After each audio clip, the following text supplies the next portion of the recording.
पुस्तकाचे नाव कुवेत कथा. अनुभवाचे नाव काहलेत. 2 ऑगस्ट 1990 रोजी इराकने कुवेतवर हल्ला केला. सगळी पळापळ झाली. सगळ्यात आधी जाबर अल अहमद अल साबा हा कुवेतचा राजा देश सोडून सौदी अरेबियाला पळून गेला. त्याच्या शेख फाद अल अहमद अल साबा नावाच्या सावत्र भावाने हातात बंदूक घेऊन दसमान पॅलेस नावाच्या राजवाड्याच्या गच्चीवर जाऊन बहादुरीने इराकी सैनिकांवर गोळीबार केला. पण शेकडो इराकी सैनिकांसमोर तो टिकू शकला नाही व त्याला जखमी करून त्याच्या अंगावरून रणगाडा चालवून इराकी सैनिकांना ठार केलं. नंतर इतर सैनिकांनी आपल्याला ओळखू नये म्हणून कुवेती लष्करातील जवान अंगावरचे लष्कराचे गणवेश काढून ते कचऱ्यात फेकून साधे कपडे घालून पळून गेले. पुढले 7 महिने इराकचं कुवेतवर राज्य होतं. 7 महिन्यानंतर अमेरिकेचं लष्कर कुवेतच्या मदतीला जाऊन पोचलं. त्या 7 महिन्यात इराकी सैनिकांनी कुवेती मुलींवर आणि बायकांवर बलात्कार केले. नंतर अमेरिकेची मदत आली. पळून गेलेले हरवलेले सापडले. तोपर्यंत एवढा वेळ निघून गेला होता की अनेक बायकांना गर्भपात करता आला नाही. अशी बलात्कारातून कोणालाही नको असलेली शेकडो मुलं जन्मली. ती जरी कुवेती बायकांच्या पुढे जन्मली असली तरी त्यांचे बाप कुवेती नव्हते, म्हणून त्यांना नागरिकत्वाचा हक्क द्यायचा की नाही याचा निर्णय पुढली अनेक वर्ष कुवेत सरकार करू शकलं नाही. आपल्याकडे जसा रेशन कार्ड हा नागरिकत्वाचा पुरावा मानला जातो तसं कुवेतमध्ये एक प्लास्टिकचं कार्ड मिळतं ज्याला इंग्रजीत सिव्हिल ID किंवा अरबी भाषेत अकामा म्हणतात.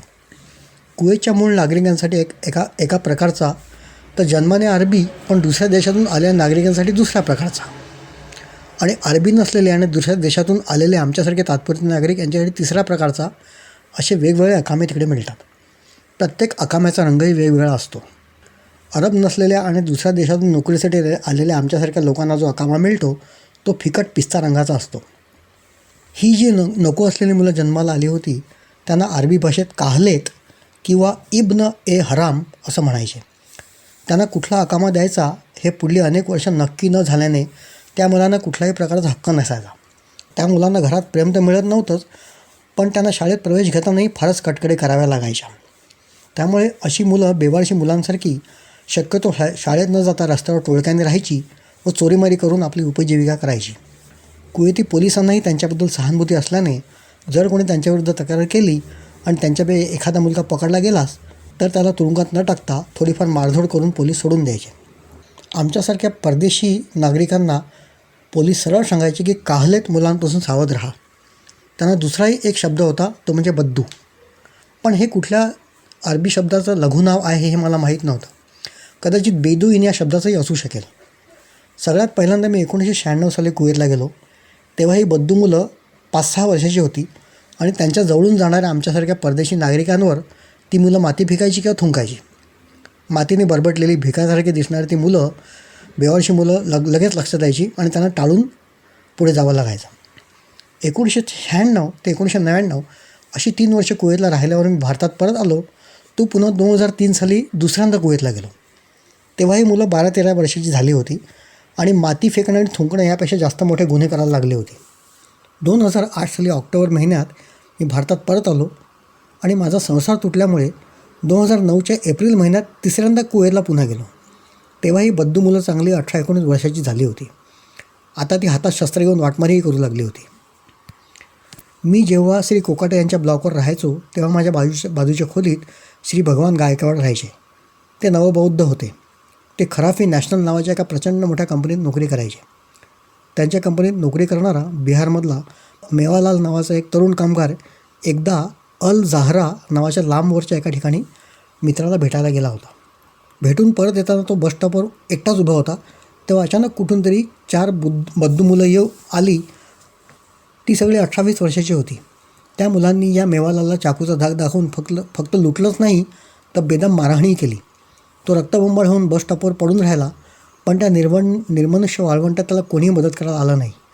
त्याच्या सुदैवानं थोड्याच वेळात तिथे बस आली आणि ड्रायव्हर बांगलादेशी असल्याने त्याने मदत केली म्हणून त्याचा जीव वाचला. दवाखान्यातून मलमपट्टी करून तो घरी आला तेव्हा त्याची कहाणी ऐकून सगळ्यांनाच त्या बद्दू मुलांचा राग आला. लूटमार केली हे तर वाईट होतंच, पण मारझोड करण्याची काय गरज होती असं सगळ्यांचं मत पडलं. त्याला घेऊन दोघे-तिघे पोलिसांकडे गेले तेव्हा पोलिसांनी तक्रार लिहून घ्यायला नकार दिला. शेवटी बऱ्याच ओळखी काढल्या तेव्हा पोलिसांनी अज्ञात इसमाने लूटमार केली ह्याऐवजी अंगावरील किमती वस्तू चोरीला गेल्या अशी तक्रार लिहून घेतली आणि त्यांना वाटेल लावलं.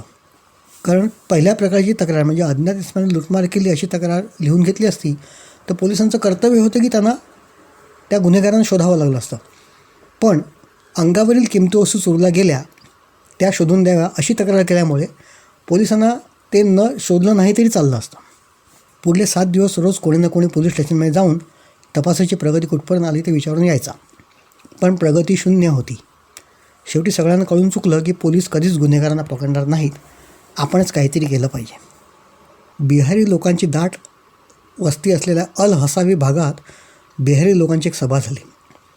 कुवेती नागरिकांनाच नाही तर बाहेरून आलेल्या सगळ्यांनाच बद्दू मुलांच्या गुन्हेगारीचा त्रास आहे आणि पोलीस त्यांना कधीच पकडत नाही, म्हणून आता आपणच कायदा हातात घेऊन त्यांना शिक्षा द्यायची असा ठराव त्या सभेत सर्वानुमते मंजूर करण्यात आला.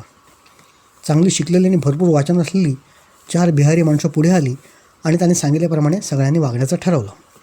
त्या हुशार आणि विद्वान नेत्यांनी आधी बिहाऱ्यांपैकी कोण कोण टॅक्सी चालवतं व कोण कोण ड्रायव्हर म्हणून नोकरी करते याची एक यादी बनवली. मग त्यापैकी कोणाला कुठल्या वेळी कामावर जावं लागतं आणि कुठल्या वेळी मोकळा वेळ असतो याची माहिती घेण्यात आली. एवढं झाल्यावर ज्याला मारझोड झाली होती त्या मेवालालला वैद्यकीय कारणांसाठी पुढले 10 दिवस सजा मिळण्याची व्यवस्था केली गेली. मारणारी मुलं 4 होती, म्हणजे त्यांना मारण्यासाठी कमीत कमी 4 तरी तगडी माणसं लागणार होती. मग कुठल्या वेळेला कोण मोकळं असतं याची एक यादी करण्यात आली. हे झाल्यावर मारझोड करण्यासाठी तिथे शस्त्र मिळत नसल्याने वेल्डिंग करून कामचालू शस्त्र बनवता येतील का याची माहिती घेतली गेली. ड्रायव्हरच्या पायाच्या बाजूला गिअर बदलायचा दांडा असेल तर अशा कारमध्ये पुढे फक्त 2च माणसं बसू शकतात. पण हाच दांडा जर स्टिअरिंग व्हीलच्या बाजूला असेल तर त्या कारमध्ये पुढल्या बाजूला 3 माणसं बसू शकतात. म्हणून अशा मोटारींची यादी बनवली गेली. कारण कारमध्ये पुढे 3 माणसं व मागे 3 माणसं असतील तर ज्याला मारझोड झाली तो मेवाला सोडून 5 जास्तीचे सैनिक कारमध्ये मावले असते. सगळ्या गोष्टींची अगदी नीट सगळ्या बाजूंनी विचार करून आखणी केली गेली. त्याच दिवशी एका वेल्डिंग वर्कशॉपमध्ये जाऊन 2 फूट लांबीचे लोखंडाचे पाईप कापण्यात आले. त्यांच्या एका टोकाला रबराची मूठ बसवण्यात आली व दुसऱ्या टोकाला इंचभर लांबीच्या खड्यांची डोकी उडवून ते पाईपच्या गोलाकार पृष्ठभागावर बाहेरून वेल्डिंग करून जोडले गेले. प्रत्येक पाईपला 10-12 खडे चिकटवून एक भयंकर शस्त्र बनवलं गेलं. त्या शस्त्राने कोणी मेलं नसतं, पण त्याला जन्मभर लक्षात राहील अशी अद्दल घडली असती. काम झाल्यावर पटकन खडे तोडून तो भाग ग्राइंडर मशीनने घासून पाईपचे तुकडे करून ते ॲसिडमध्ये फेकून वितळवून त्याचा पुरावा नष्ट करण्यात येणार होता. गुन्हा करताना कोणी ओळखू नये म्हणून तोंडावर बांधण्यासाठी मोठे मोठे रुमाली विकत घेण्यात आले.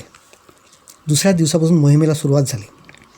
5 सैनिक, त्यामध्ये एक सैनिक ड्रायव्हरही असायचा आणि मारझोड झालेला माणूस म्हणून मेवालाल असे अल जहाराच्या गल्लीच्या बोळामध्ये गस्त घालू लागले.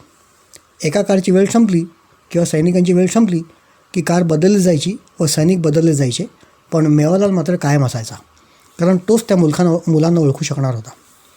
पहिल्या दिवशी सतत 14 तास फिरून ही मुलं काही सापडली नाही.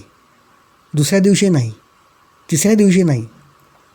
सैनिक आणि कार बदलायच्या, पण मेवालाल मात्र तोच असायचा. त्याला कंटाळा येऊ लागला, पण इतर बिहारी त्याला सतत प्रोत्साहन देऊन त्याची जिद्द कायम ठेवायची.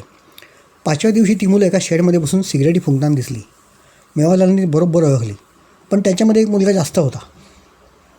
त्याला मारायचा नाही, पण त्याच्यासमोर इतरांना मारायचं जेणेकरून त्यालाही दहशत बसावी असा तिथल्या तिथे निर्णय घेतला गेला.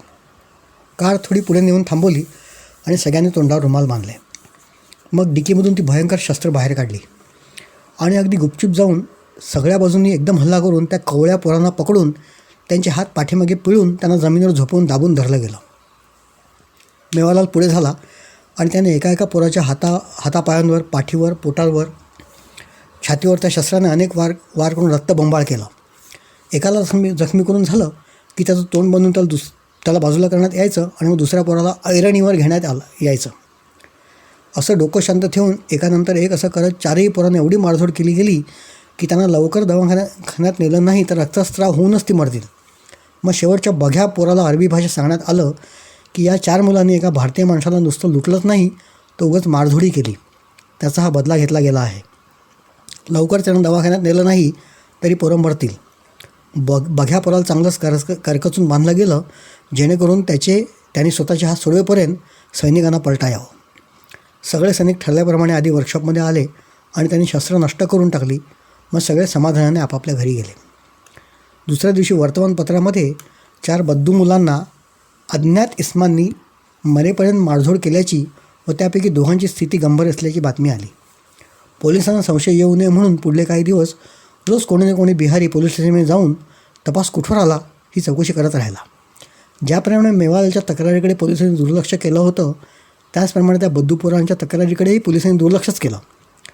वर्षभरानंतर मी भारतात परत आलो, त्यामुळे पुढे काय झालं याची मला माहिती नाही.